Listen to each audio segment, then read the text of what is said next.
समुद्र में उगी इस घास को इकोसिस्टम के लिए वरदान माना जाता है। ये घास कई अलग अलग प्रजातियों का घर है और उथले तटीय पानी में उगती है। यह पानी के अंदर और जमीन पर जीवन के लिए भी बड़ी फायदेमंद है।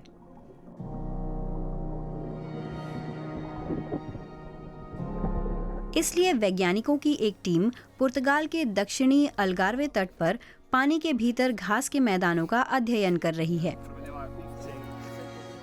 आज ये टीम तलछट के नमूने जमा करने के लिए रिया फॉर्मोसा झील के तल पर उगी घास तक पहुंचने की तैयारी में है।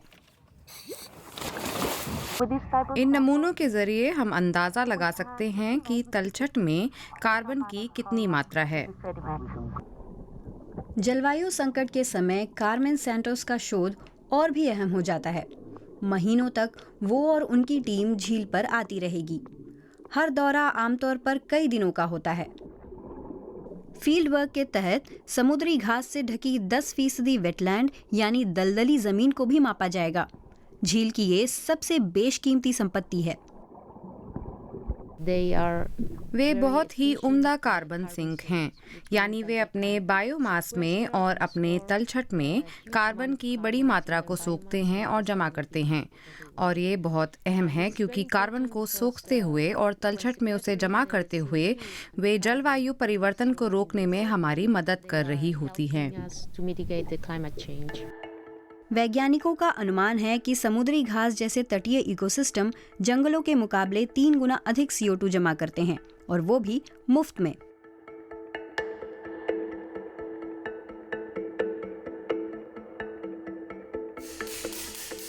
अलगार्वे सेंटर फॉर मरीन साइंसेज से जुड़ी कार्मेन सैंटोस और उनकी टीम ये पता लगा रही है कि इस नीले कार्बन की ठीक ठीक कितनी मात्रा रिया फॉर्मोसा में जमा है। उन्होंने पिछले 3 साल में करीब 80 नमूने लिए हैं। नमूनों को काटकर उनका विश्लेषण किया जाता है। उन्हें जलाकर वैज्ञानिक उनमें जमा कार्बन की मात्रा की गणना कर सकते हैं। टीम को उम्मीद है कि उसकी रिसर्च से नीति निर्माताओं को यकीन हो पाएगा कि समुद्री घासों की खूबियों को देखते हुए उन्हें और हिफाजत की जरूरत है। उनके निरीक्षणों से तटीय विकास योजना बनाने में भी स्थानीय स्तर पर मदद मिल सकती है। वैश्विक स्तर पर ये नतीजे जलवायु न्यूट्रलिटी के लक्ष्यों तक पहुंचने में मदद कर सकते हैं।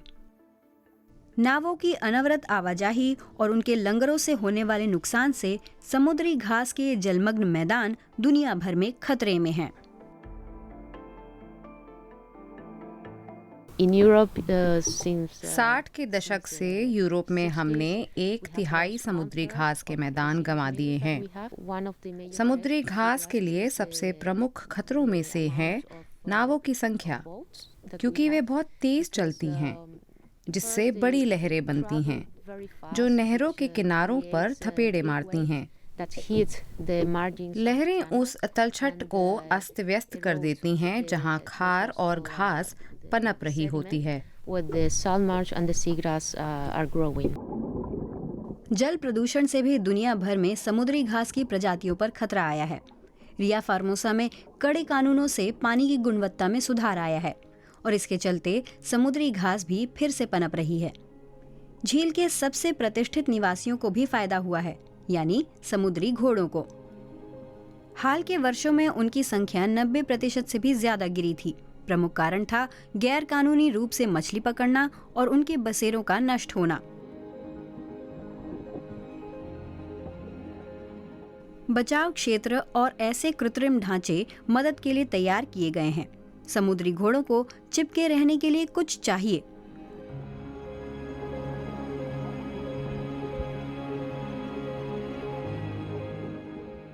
खॉर्गे पाल्मा सी हॉर्स परियोजना को चला रहे हैं।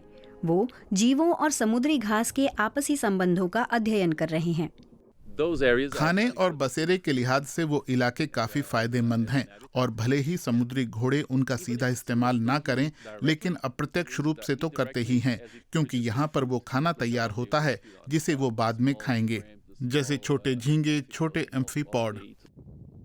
खाना उस रिसर्च ठिकाने के तालाबों से भी आता है जहाँ खॉर्गे पाल्मा काम करते हैं। यहाँ पैदा किए गए समुद्री घोड़ों का ये खाने का समय है। पाल्मा 2007 से उनका अध्ययन कर रहे हैं। उनमें से कुछ को रिया फॉर्मोसा के पानी में छोड़ दिया जाएगा। ये एक शुरुआत है।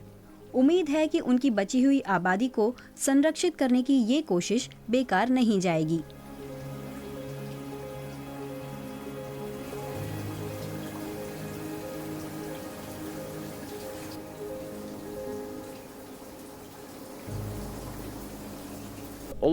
ये सब प्रजातियां एक से बढ़कर एक हैं। हम समुद्री घोड़ों के बारे में अध्ययन कर रहे हैं और जानना चाहते हैं कि उनके पर्यावरण का क्या हो रहा है।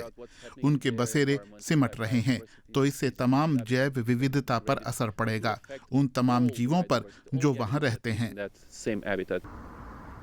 समुद्री घास के इकोसिस्टम को हुए नुकसान की वजह से दूसरे वन्य जीवन पर भी खतरा आया है, जैसे कि ये सारस। कम ज्वार में वे रिया फार्मोसा की घास को चर लेते हैं।